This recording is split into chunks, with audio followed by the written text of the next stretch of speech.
I stand here watching rose petals fall. I pick up a fallen flower.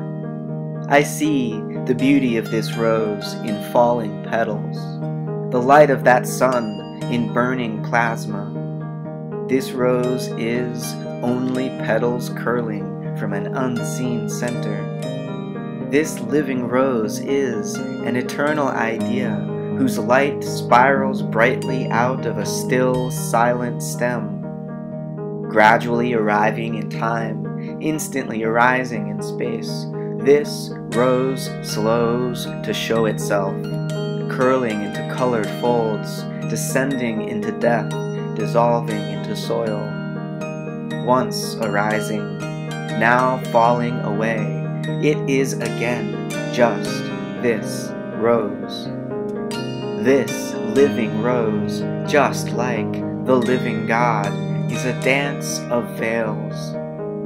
In the glances of many passing faces, one by one, God and the rose reveal their lightness. In the end, last petal fallen, all that is left is you. You are the breath of the world, inward to thought, outward to being. You are a cosmic force from beyond the earth. To be you, to be this rose, to be this rose in you, or you in this rose, is to be between ecstasies. The essence of this rose is the scent released by its corpse into sun-warmed air, there lifted from my hand and delivered to the stars above my head.